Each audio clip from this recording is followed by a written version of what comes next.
Assalamualaikum. Waalaikumsalam. Bagaimana kabarnya Jenny hari ini? Alhamdulillah baik. Oke, alhamdulillah kalau seperti itu. Di sini saya memiliki 2 kursi. Jenny boleh duduk di mana saja yang Jenny merasa nyaman ketika duduk di sana. Di sebelah sana. Boleh, silakan duduk. Terima kasih. Oke, baik, silakan duduk. Oke, terima kasih. Saya izin duduk di sini ya. Ya, boleh. Baik, terima kasih. Kabarnya hari ini? Alhamdulillah baik. Oke, saya senang mendengarnya kalau Jenny merasa baik untuk hari ini. Saya sudah menerima intake inform dari Jenny mengenai permasalahan Jenny. Di sini saya izin perkenalkan diri terlebih dahulu. Nama saya Davila Fikriya, saya dari Universitas Muhammadiyah Tasikmalaya, program studi bimbingan dan konseling. Di sini saya sebagai konselor dan Jenny sebagai konseling. Boleh perkenalan dari Jenny-nya? Boleh ya. Baik, terima kasih. Perkenalkan, nama saya Jenny. Usia saya 24 tahun. Oke, baik, saya panggilnya Jenny saja ya. Oke, untuk akhir-akhir ini kesibukan Jenny atau apa yang lagi Jenny lakukan? Bersibuk sih sekarang aku nggak sibuk. Jadi free aja gitu. Oh, jadi tidak ada yang lagi dilakuin atau nggak ada yang sedang dijalanin gitu ya? Oke, baik. Sebelumnya Jenny pernah ikut konseling atau belum? Belum pernah. Oh, jadi belum pernah ikut konseling ya. Baik, di sini saya akan menjelaskan sedikit tentang konseling kepada Jenny. Jadi konseling itu bantuan, upaya bantuan dari saya konselor kepada konseli untuk memecahkan masalah yang ada. Nah, jadi nanti untuk permasalahan Jenny ini, kita akan membantu mencari solusinya. Cari solusinya. Jadi tujuannya itu supaya Jenny bisa hidup normal, bisa hidup tenang kembali seperti sebelum Jenny mengalami permasalahan ini. Di dalam konseling ini terdapat asas. Nah, salah satunya itu ada asas kerahasiaan. Jadi di asas kerahasiaan ini di mana permasalahan yang akan Jenny ceritakan kepada saya tidak akan tersebar luas ke siapapun. Jadi akan aman, dijaga oleh saya sendiri. Jika ada yang boleh diceritakan batasan apakah ketika ada pacar atau orang tua atau saudara yang ingin mengetahui permasalahan Jenny, apakah ada batasan yang harus saya ceritakan atau tidak usah saya ceritakan saja? Tidak usah. Oke, baik. Jadi kita berdua saja seperti itu ya, Jen. Saya akan membuat kontrak terlebih dahulu. Di sini saya akan melakukan sesi konseling sekitar 40 menit. Apakah Jenny bersedia untuk mengikuti? Bersedia. Oke, baik, terima kasih.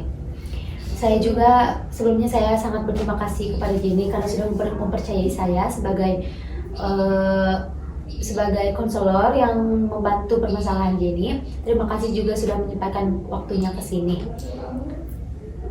Oke, kita langsung mulai saja pada permasalahannya. Boleh Jenny ceritakan permasalahan yang sedang Jenny alami? Oke, baik. Jadi gini ya, Teh. Aku tuh punya sebuah permasalahan pada diri aku tuh kayak gini, ngerasa apa ya? Dari aku tuh ngerasa sama diri sendiri tuh nggak layak, benar-benar nggak berguna gitu ya. Sampai-sampai aku tuh di DO dari kampus ya, karena aku tuh ya alasan di DO dari kampus tuh emang karena akunya jarang masuk kelas, terus yang nggak suka gitu. Kayak apa ya, aku lihat tuh kayak emang bener-bener emang belum pengen gitu ya, belum ada kemauan dari diri akunya gitu. Terus kalau misalkan terus aku tuh selalu kepikiran kenapa ya aku tuh bingung gitu ya sama diri sendiri, kadang suka ngerasa kesel juga gitu, kenapa diri aku tuh kayak gini banget, beda banget sama kepribadian orang lain gitu ya. Terus aku tuh ngerasa kayak hidup aku tuh gagal.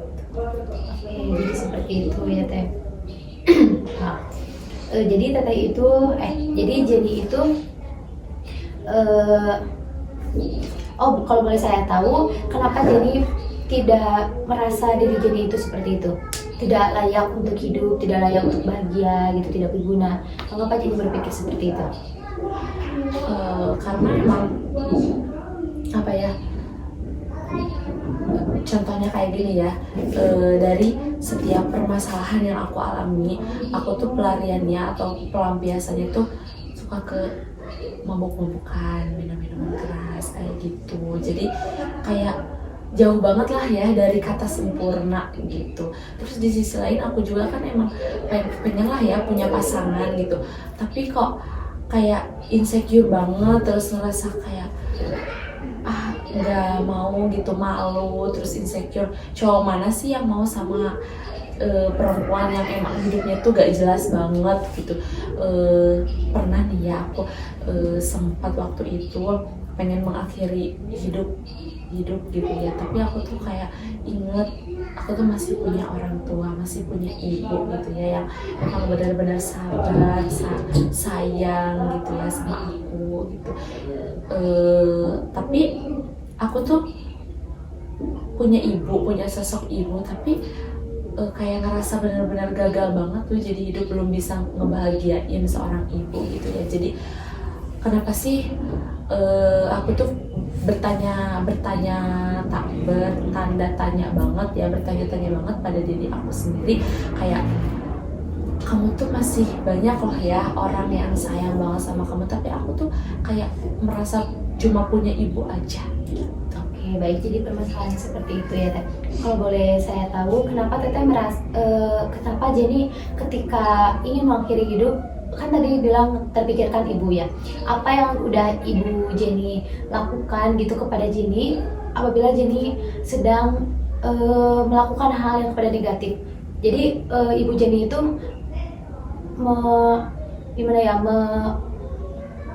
jadi intinya bagaimana perlakuan ibu kamu apabila Jenny sedang melakukan hal kepada negatif gitu, sehingga Jenny berpikir ibu itu merasa paling berharga di hidup Jenny.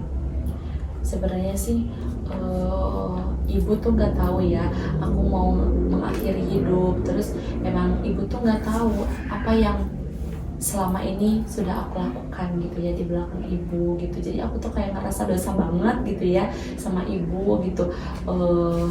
Yang aku lakuin di belakang ibu tuh kayak emang benar-benar jadi anak tuh emang benar-benar gak tahu diri banget gitu ya, kayak yang gak ada harga dirinya gitu.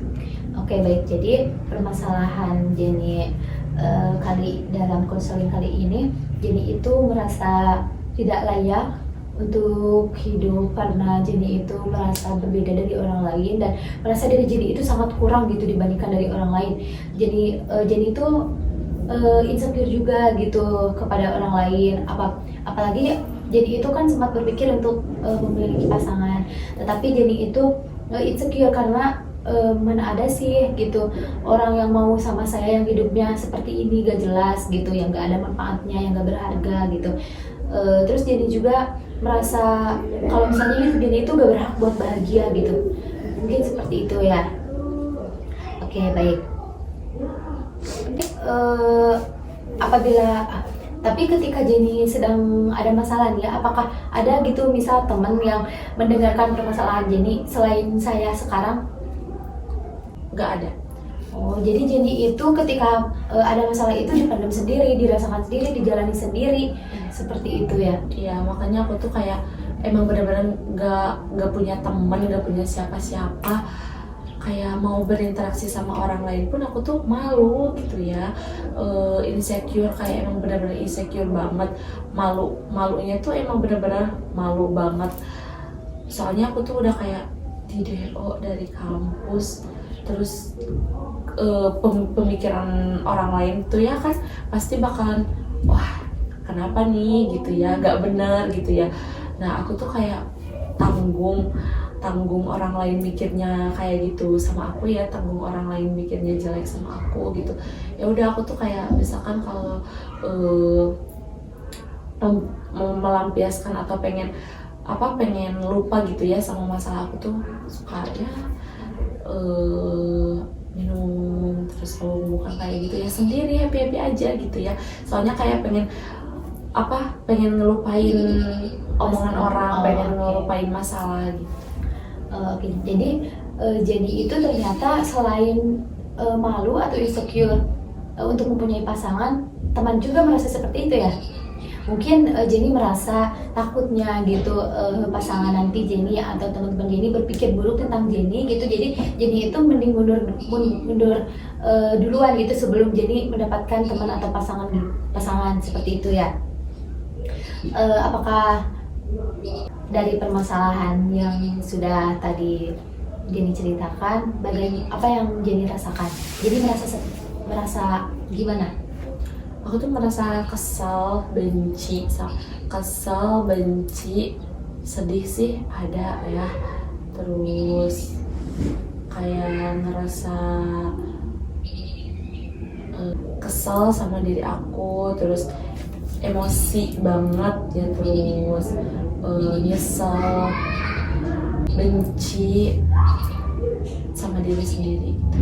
Oh, banyak yang kamu rasakan kepada diri Jenny sendiri ya. Pokoknya yang pikiran sama perasaannya tuh yang ada pada diri aku tuh kayak kamu tuh nggak berguna, kamu tuh nggak layak jadi orang gitu ya. Terus kayak kata-kata itu tuh selalu ada gitu dalam pikiran gitu. Terus kalau misalkan perasaan itu kayak emang benci gitu, kesel. Oke, baik, jadi seperti itu ya Jen. Pas lagi Jenny kuliah nih ya, jadi itu pastinya kan sempat masuk gitu sebelum Jenny di Deo itu pasti Jenny itu sempat masuk matkul gitu ya.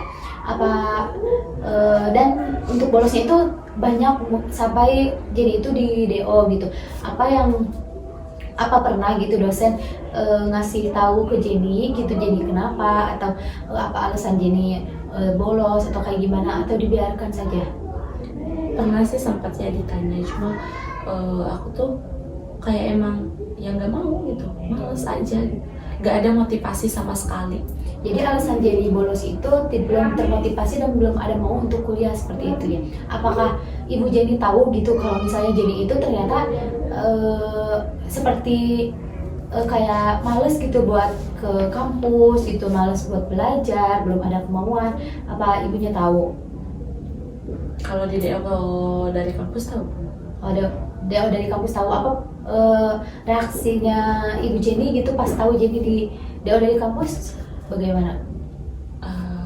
Reaksinya sih nggak terlalu itu ya, tapi aku tahu lah ya perasaan orang tua mana sih yang nggak ngerasa sakit hati banget ya yang nggak ngerasa kecewa banget ngelihat anaknya dikeluarin dari kampus, di DO dari kampus gara-gara emang jarang masuk gitu ya. Tapi tanggapan ibu tuh ya nggak apa-apa gitu kalau misalkan emang dari diri akunya belum ada motivasi untuk kuliah, belum ada motivasi untuk belajar. Oke, baik, jadi yang seperti yang sudah saya dengar, saya mengerti gitu kenapa Jenny itu ketika mengakhiri hidup itu selalu teringat ibu ya, seperti itu. Mungkin ibunya tuh baik banget gitu ya sama Jenny-nya. Oke, tadi Jenny sudah, jadi Jenny ini merasa kesal ya kepada diri Jenny, apa seperti itu? Ya. Boleh Jenny jelaskan kesalnya tuh kenapa gitu Jenny kesal kepada diri Jenny? Ya aku tuh kesel banget gitu ya. Contohnya gini ya, kalau misalkan ngelihat orang lain tuh melampiaskan permasalahannya tuh ke hal-hal yang positif gitu ya. Kenapa sih diri aku tuh selalu melampiasinya sama hal-hal yang negatif? Bukannya gak mau gitu ya, bukannya gak mau berubah. Pengen banget berubah, tapi kalau misalkan udah ada rasa kesel, udah ada pikiran yang yang ngeganggu banget gitu ya, suka emang benar-benar pengen ngelampiasinya tuh kayak happy-happynya tuh ya ke hal-hal yang negatif gitu ya. Gimana caranya? Bukan. Iya, gimana caranya supaya aku tuh waktu ya mungkin kalau misalkan mabuk-mabukan itu kan minuman keras itu hilang Dalam sekejap. iya dalam sekejap Meskipun nanti kembali lagi. gitu. Cuma apa ya? Tapi itu tuh apa ya? Aku tuh ngerasa kayak oh ya mungkin aku cocoknya tuh melampiaskan pemikiran dan juga perasaannya tuh ya lewat itu, meskipun emang meskipun emang itu nggak baik tapi candu gitu gimana.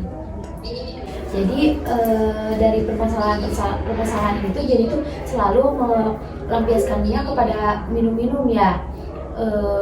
Dari awalnya nih ya gitu. Jadi itu kenapa gitu memilih untuk ke hal-hal yang negatif seperti minum? Karena ya, Kenapa tidak contohnya gitu? Kenapa tidak melampiaskannya untuk mungkin bermain game atau bisa jadi nongkrong-nongkrong di tempat kopi gitu, atau jadi main kayak nonton gitu, atau pergi healing gitu. Kenapa melampiaskannya kepada hal seperti itu? karena tuh aku berpikirnya kayak gini ya, stigma orang sama aku tuh pertama aku di DO ya, sebelum di DO juga kan aku tuh jarang banget ya masuk kampus, jadi sama orang-orang tuh asing. Terus pas tahu aku di DO, jadi apa ya, jadi mungkin aku ya ini merasa sama berpikirnya tuh orang lain tuh kayak ih kok dia di DO berarti gini-gini, jadi stigma orang lain ke aku tuh beda banget, terus sudah negatif banget, sudah jelek banget. Jadi aku tuh berpikir kayak nanggung jelek nih, nanggung brengsek gitu ya, jadi ya Iya, baik. Jadi seperti itu.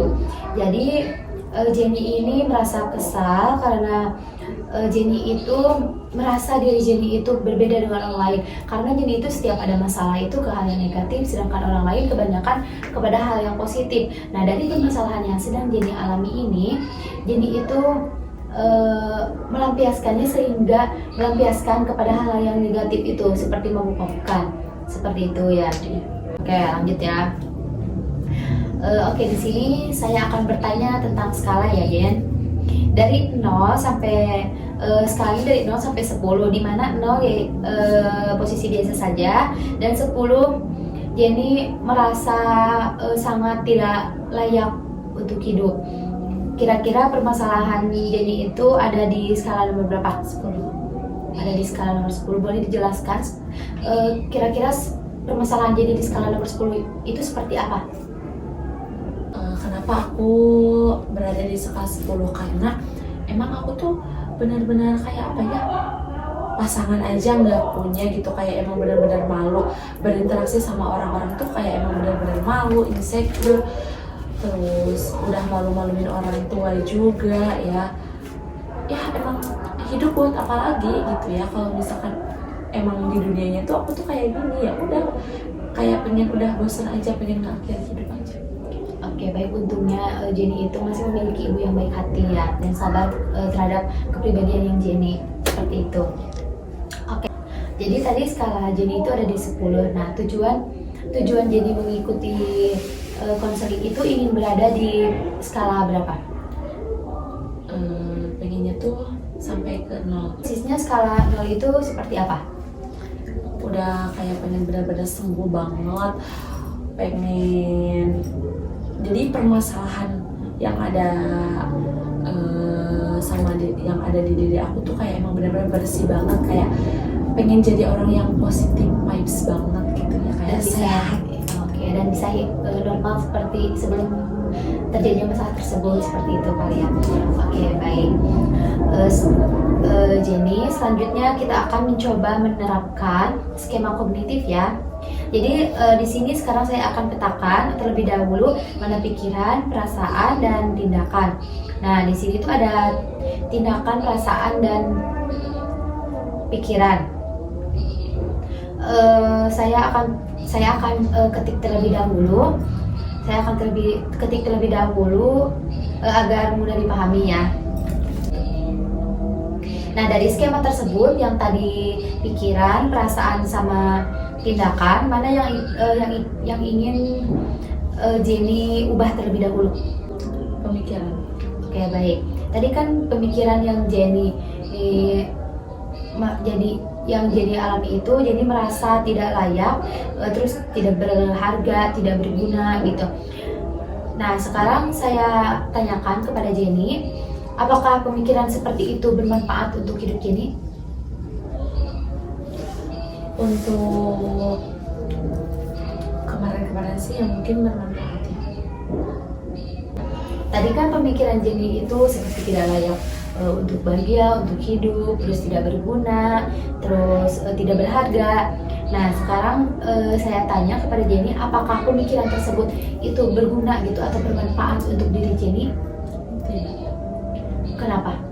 Karena ya emang Gitu. Oke, jadi tidak bermanfaat ya. Boleh dijelaskan kenapa tidak bermanfaat? karena emang pemikiran sama perasaan, terus apa yang udah aku lakukan kemarin itu emang itu tuh gak ada manfaatnya gitu ya.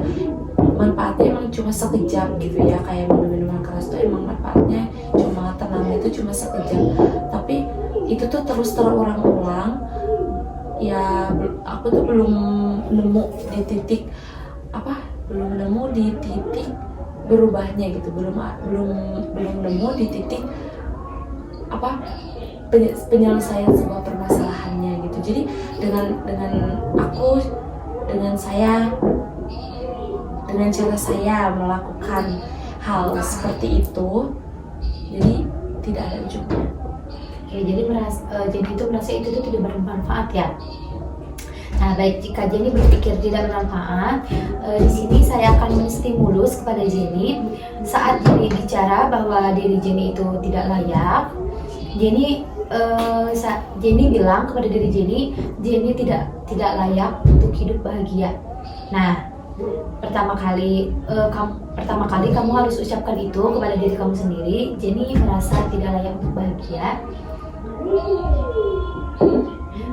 Jenny ucapkan itu beberapa kali sampai Jenny mendengar sendiri bahwa diri kamu itu gak layak untuk bahagia. Apakah Anda berarti mengerti Ibu? Bagaimana kata-katanya? Jadi Jenny mengucapkan kata-kata beberapa kali. Jenny merasa Jenny tidak layak untuk bahagia. Jenny tidak layak untuk bahagia. Jadi seperti itu. Boleh dicoba? Jenny tidak layak untuk bahagia. Jenny tidak layak untuk bahagia. Jenny tidak layak untuk bahagia. Oke, sudah. Apa yang Jenny rasakan setelah Jenny mengucapkan seperti itu? Kesal, kecewa, bingung, sedih. Oke, jadi Jenny itu merasa seperti itu ya. Jadi apa yang telah Jenny dengar tadi, yang tidak layak untuk bahagia, dan dengan dilakukan dengan ucapan tadi, apakah ada manfaatnya gitu buat diri Jenny? Jenny bilang seperti itu? Tidak. Nah, apakah kata-kata itu, kan tadi Jenny bilang tidak bermanfaat ya kalau misalnya Jenny bilang seperti itu. Nah, apakah kata-kata tersebut itu harus gitu diucapkan ke diri Jenny? Tidak. Jadi sekarang Jenny merasa bahwa kata-kata itu tidak manfaat dan tidak seharusnya Jenny ucapkan ke dalam diri Jenny. Jadi seperti itu ya. Nah, jadi sekarang Jenny bisa mengingat apa yang sudah tadi distimulasikan. Jadi Jenny bisa mengingat tadi yang sudah kita coba ya, seperti Jenny tidak layak untuk bahagia, seperti itu. Nah, jadi Jenny bisa mengaplikasikan skema kognitif yang sudah tadi kita coba dan petakan. Ternyata dari pemikiran Jenny itu harus diubah ya hal tersebut. Maka selanjutnya Jenny dihadapkan dengan situasi seperti itu. Jenny bisa mencoba skema kognitif yang tadi sudah kamu lakukan. Ya. Jika Jenny dihadapkan kembali dengan situasi dan permasalahan seperti ini ya, apa yang akan Jenny lakukan apabila hal tersebut terulang kembali? Saya akan mengingat kata-kata itu dan saya akan mencoba untuk merubah pola pikir saya. Oke, baik. Bagus ya, saya senang mendengarnya. Selanjutnya, oke, jadi ketika hal tersebut terulang kembali, Jenny akan mencoba melakukan hal yang sudah tadi kita lakukan, yaitu skema kognitif ya. Oke, baik. Selanjutnya kita akan membuat kesepakatan atau komitmen janji kepada diri Jenny sendiri, di mana komitmen ini akan menghasilkan sebuah perubahan kepada Jenny. Komitmen ini adalah janji kamu terhadap diri kamu sendiri, dan kamu juga yang harus menjalaninya, apapun konsekuensinya. Karena kan setiap yang kita lakukan itu tidak terlepas dari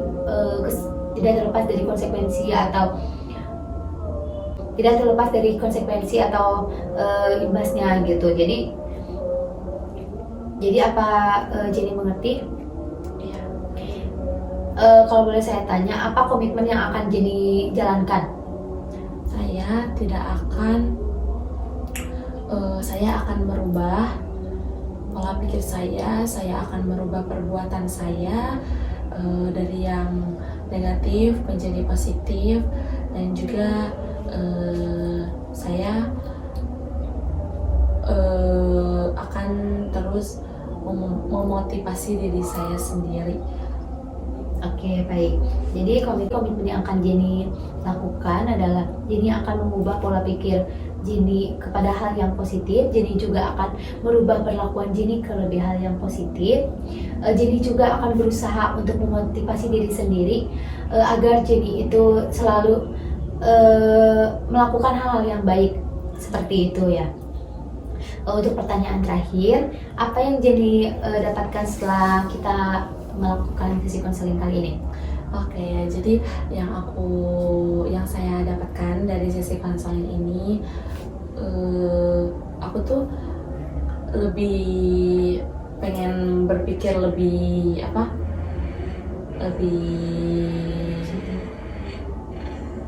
berpikir positif, terus lebih kayak ada masuk motivasi yang yang harus merubah diri aku gitu. Jadi harus lebih menjadi pribadi yang lebih baik lagi.